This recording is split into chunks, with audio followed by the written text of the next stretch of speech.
Okay, let me say good afternoon. Let me say good afternoon to everyone. And this afternoon, standing with me, Vice Mayor Pro Tem Martha Castek Tatum and Councilmember Edward Pollard. And then there are members of the Asian Chamber of Commerce that you will be hearing from very shortly. I want to thank everyone for being here for today's news conference. I also appreciate the media working with us to keep the public updated on COVID-19. And in addition, Dr. David Purse, who is also here that everyone is familiar with. We are continuing, as always, to practice social distancing, and that's something that we are emphasizing every single time, and that will be the case until we are past this crisis. This is the new normal, unfortunately, but we're doing our part to mitigate the spread of COVID-19. So, as you can see today, this room was especially kind of redone so that people could spread out. I want to recognize the council members that have already done, and also members from the Asian Chamber, Paul Gore being you, Chair of the Asian Chamber, and Barbara Gallo. We're getting, and Kenneth Lee is also present up here as well. We're gathered with our friends in the Asian Chamber of Commerce and community partners.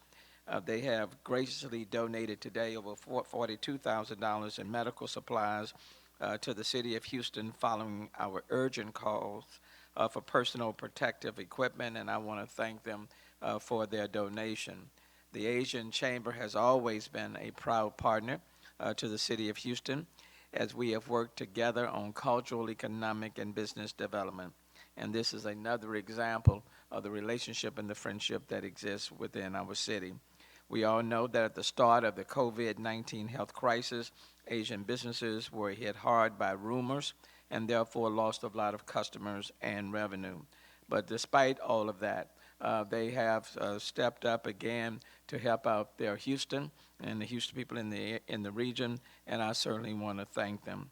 Despite some business losses and other challenges faced as a result of COVID-19, they never lost faith and continue to give back to the greater Houston community. The donations we are accepting today includes 10,000 masks, 40 gallons of sanitizers, 825 isolation gowns, 270 goggles, 500 facial shields, 250 boot covers, 3,600 gloves. And I want to thank everyone involved as contributing partners. Yeah, you can give it up to them. And if I could speak for Ben, I know he will be up here later.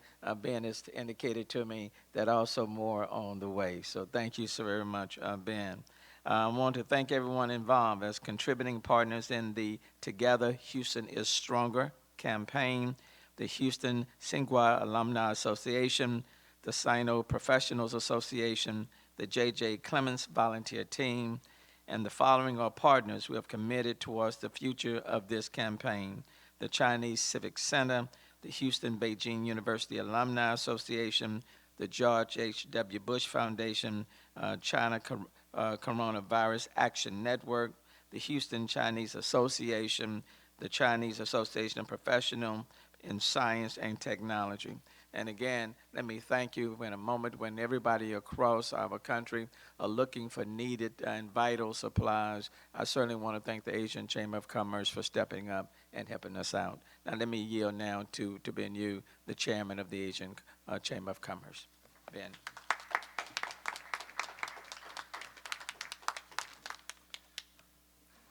Thank you, dear Mayor. Good afternoon. Back to the January and February. By the way, my name is Bing Yu. I'm the chair of the Asian Chamber of Commerce. And back to the January and February, when Chinatown and Asian business were hit by 70% due to rumors. At that time, Mayor Turner and County Judge Hidalgo and many organizations and individuals came to Chinatown and saved our business. Now, when ourselves were hit by coronavirus, and we need to step up and support our city. Our campaign is Together, Houston is Stronger. We as a collective body, including Chinese American, Indian American, Korean American, Vietnamese American, Japanese American, Filipino Americans, and various others, AAPI, ethnicities, are in support of helping Houston through this challenge crisis and we'll stand by Mayor Turner and the city of Houston in whatever needs are in the future. Thank you so much. Now I want to have our Vice Chair, Kenneth, to have some few words. Thank you, Bing. Mayor, Honorable Mayor Turner. Well, I think I just want to thank all the volunteers and all the contribution, and then from the Asian Chamber of Commerce and our community. Asian American, especially Chinese community, has been in Houston, for a long time, and we are part of a Houstonian. And this is a time for us to show our appreciation and also show that we are part of Houston. We want to make these small donations, and hopefully that more and more people come to support our city, support the whole Houston during this difficult time. I want to thank you, every one of you. Thank you. Thank you, Kenneth. I also want to acknowledge Mayor Pro Tem Dave Martin, who's also President, and State Representative Jean Wu, who's also here with us today as well. Look, this is an important time. It's a critical moment in time, and it takes all of us working together in order to get past and through this challenge, this crisis. And so I certainly want to thank the Asian Chamber of Commerce for their generous contribution. Now, at this point in time, I'll pause and take any questions anyone may have.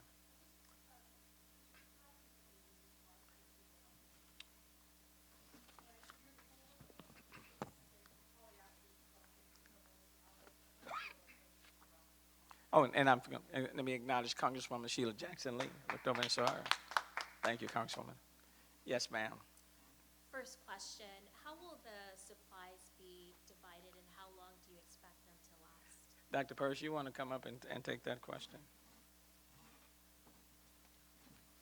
Thank you for the question. So the supplies have been given to the city, and so our primary two groups, or actually three groups that are consuming these supplies are the fire department, the police department, and the health department. And so we're going to be looking at where the needs are most, because each of those departments has had some stock that was in supply that we're consuming at an increased rate than usual. And so we're going to try to level that playing field that matches the consumption as we move forward. And then we're simultaneously hoping and anticipating the federal government will be able to backfill with more supplies, as time goes on. Question for the mayor on this one. Mayor, our Yes. reporting indicates that the county is crafting some form of a shelter-in-place order at the moment. Are you supportive of that directive at the moment?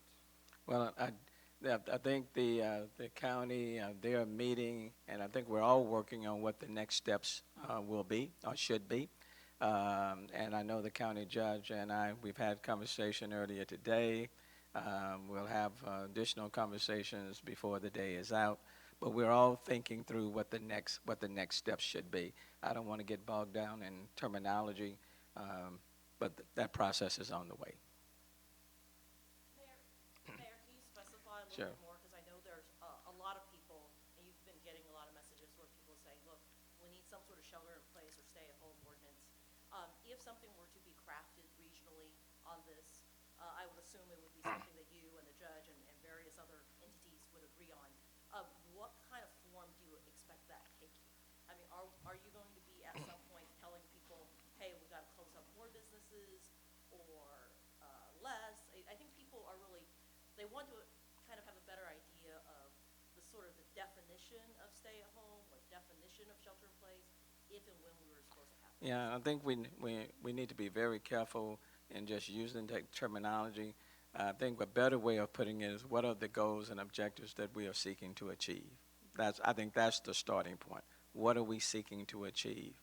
And the goal, the universal goal, whether you're talking New York, California, Washington, Illinois, state of Texas, and other places, is to take the necessary steps to blunt the progression of this virus such that our healthcare delivery system is not overwhelmed. That is the overall objective. Okay, now you can call it you can use many labels, but the question is how to achieve that. Already, for example, in the Houston area, when it comes to restaurants, bars, and clubs, we've already addressed that. By and large, when you come to gyms, cinemas, theaters, we've addressed that.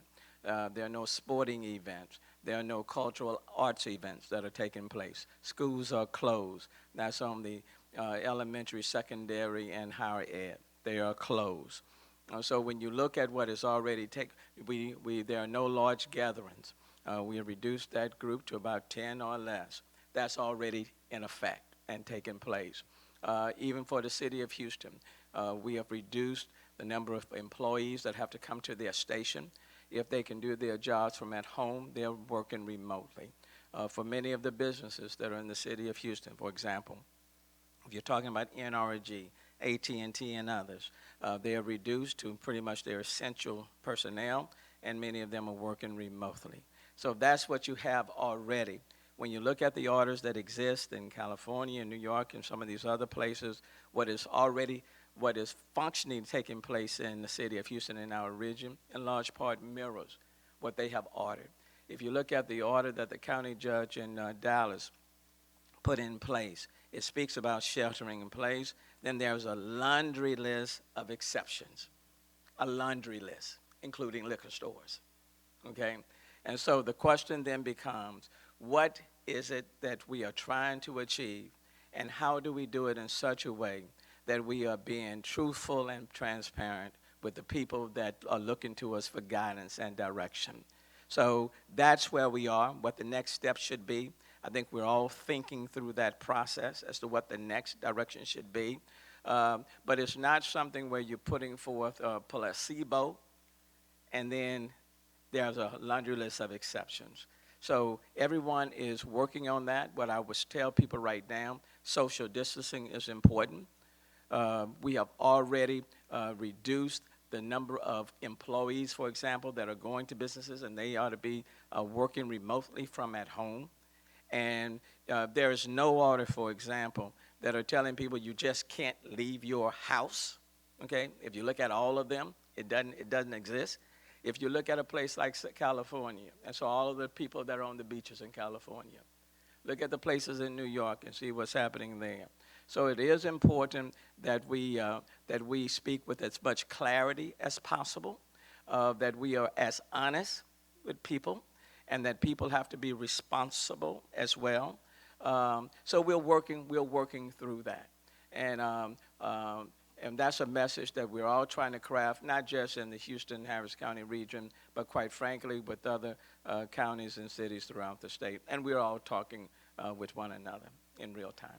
And can you just follow up on that? Can you talk a little bit about the tension that we see out in the community? You go to Memorial Park right now, lots of people out there. Every single person we talk to out there is saying, this is fine, let's just keep this, no lockdown. And then if you are online, you talk to people who are home, they're saying what we have done is not enough. Can you talk a little bit about trying to balance these two sides? And that's what you're trying to balance your health care objectives, because you don't want to overwhelm your medical center, medical delivery system. So you want to blunt the progression.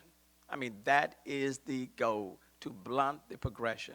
And in order to blunt the progression, of course, it comes into social distancing and all of the other things that we are asking people to do: sanitize, wash your hands, avoid large groups, all of that. On the other side is the economic balance, because the reality is that you don't want to do something, for example, that just that's a total economic shutdown, and then people are in their livelihoods totally disrupted.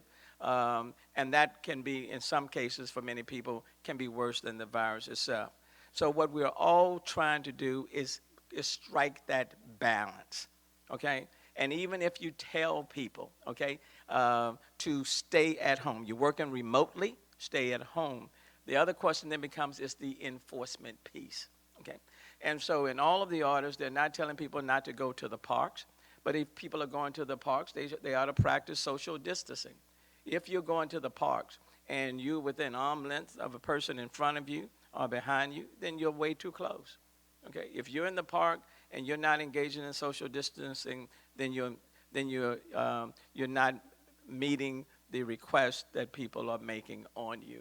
If, for example, if you're not clubs, bars are shut down, but if you're holding private parties in your home and there are more than 10 people in your home, then you are not practicing what we are asking you to do, okay?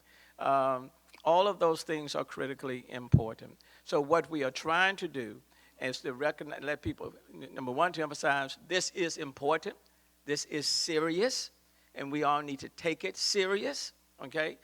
But when you look at what we have already done in the city of Houston and take a look at what the orders in some of these other cities or some of these other states, I think you will see, functionally speaking, we are doing most of those things, but what we are all considering, I know the county judge, and myself, other county judges and mayors in other parts of the state are saying, what's the next step and what do we need to do? And we're all thinking through that process. That's a long answer, Maya, to your question.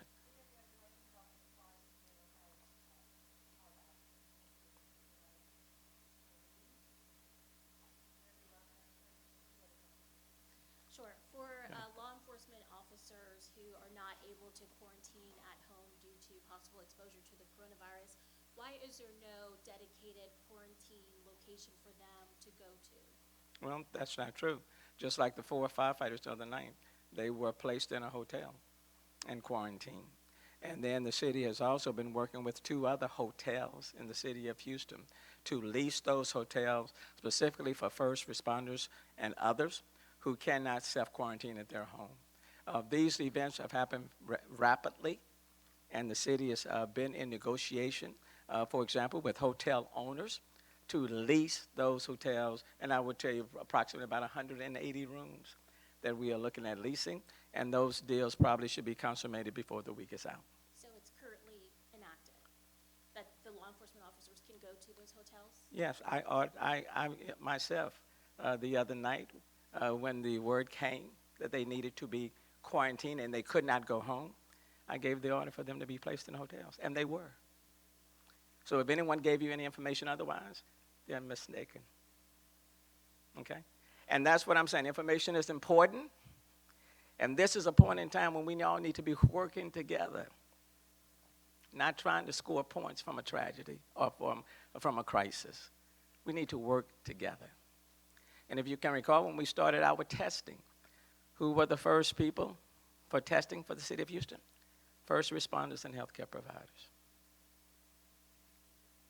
Regarding yes, the Dallas County order, it sounds like you're kind of saying that you potentially agree with some parts of that order, but you just want to avoid issuing some order that would confuse people because of the label or because of the name itself. Is that kind of what you're getting Yeah, at? what I'm saying is that I think it's important for whatever we put forth to people that that is how can I put it? It speaks with clarity and with integrity. And what I mean by that is that when I listened to the county judge news conference and I read the order, and it speaks about a shelter in place, but then there's a laundry list of exceptions. I mean, please take a look at the order. And when you start accepting out liquor stores and everything else, then at the end of the day, it's like, okay, it's shelter in place, but there's this whole laundry list. You don't want it to be more confusing, and what you put in place, you want it to be enforceable. I mean, that's important. I will say that with what we have done in the city of Houston, when we've postponed, for example, any and all city permitted, produced, sponsored events through the end of April, we've already done that. All schools in our area are now closed. That's done. All cultural arts events have been either canceled or rescheduled. Conferences, conventions, gone in the city of Houston. Gyms, theaters, things like that closed. Restaurant, bars, nightclubs, with the exception of takeout or delivery, that's done. So it is important for us to make sure we have compliance on all of those additional measures. And now what we are taking a look at in candor is what additional things can we put in place that can also further the goal of blunting the progression of this virus. What additional things can we do? instead of, some sort of blanket assessment or order, but what additional things that we can do that are strategic and achieve the same objectives and speaks with clarity. But we're working through that. We're thinking through the process and what the next steps will be. And I suspect within the next, 24 hours or something, we'll probably, work these things out. But it's not just, just here locally. There are conversations taking place with other cities and county judges as well. Okay? Okay. Dr. Burke, I just wanted you to, if you don't mind, clarifying for us. I think there's still some confusion among viewers about all the testing sites, who operates them. Can you just give us a general overview in the Houston, Harris County area? How many testing sites are there? How much each testing site can test up to, and how? And I guess for some people, and what candidates are best for these testing sites? Because some people who have access to you should encourage them to go to, I guess, their private doctor. Right. They have private insurance. Yeah. Kind of clarify some of those things for us. Sure. Before I do that, I want to recognize Ms. Illy Jaffer, who is a member of our health department team. She's also a member of the board of directors for the Asian Chamber of Commerce, and she was integral not only in having this meeting, but in getting these donations. So we really need to thank her and her efforts. And so to your question, you're right. There is obviously opportunity for some confusion about the testing sites because I'd like to think of it in two ways. There are the public ones, which are currently the ones that the city and the county have stood up with the support of the federal government. And then there are a number of what we'll call private ones. For example, the one at United Memorial Medical Center on Tidwell, which has gotten a lot of media attention. And there are others beyond that. They just haven't gone after the media attention because they're concerned about how much flow they get. They want to make sure they can manage the flow. So there are actually many. With the ones that are supported by the federal government, the three that are up now, the two by Harris County and the one at Butler Stadium by the city, and we do have plans for yet a fourth one with the city once the volume of testing would require that. They have a testing capacity limit, if you will, of 250 samples per day, and that's set by the federal government because there are approximately, last I heard, there are probably 40 of these centers across the nation. They're using a commercial lab, and at 250 per site per day, that will max out the commercial lab. So that's why it's been limited to 250 per day.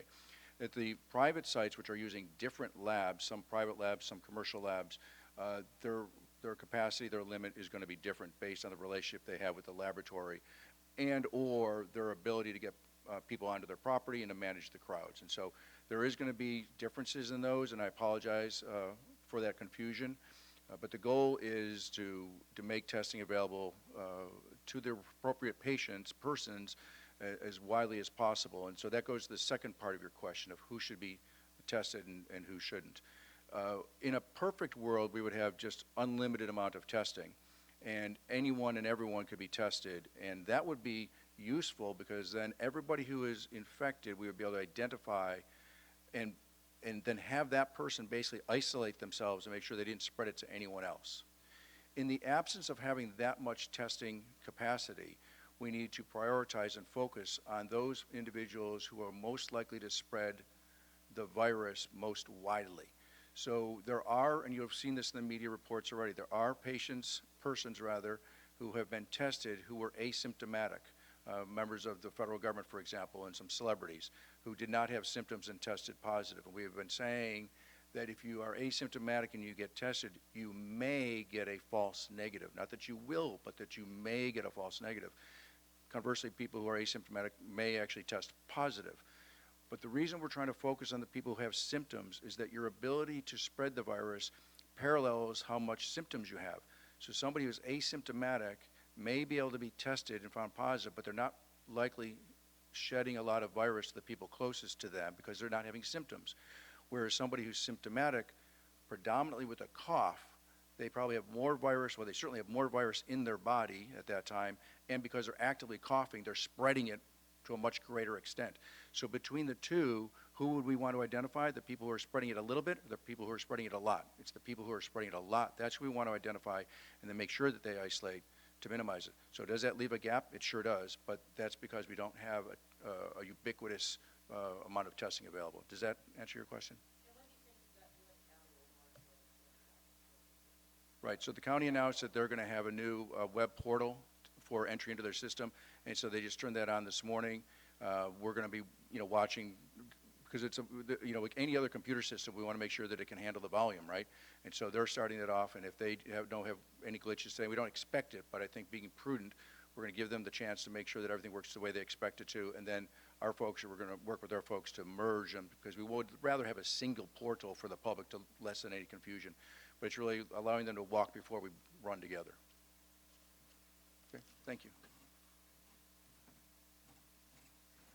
Okay, again, let me thank the Asian Chamber of Commerce. Certainly appreciate the donation. Let me just say, if there are others out there who have supplies that they also want to donate, we certainly would appreciate all of that.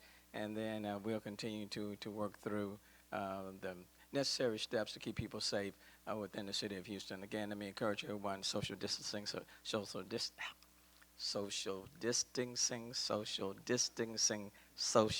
distancing. That's the main thing. To those people who are, for example, in our parks and other places, same thing, social distancing, and avoid just large groups and crowds. That's the best way you can help us. Even if, for example, you're at home, you're working remotely from home, you still need to practice that when you are leaving your home and you're outside. That's the important thing. All right, thank you so very, very much. Appreciate you.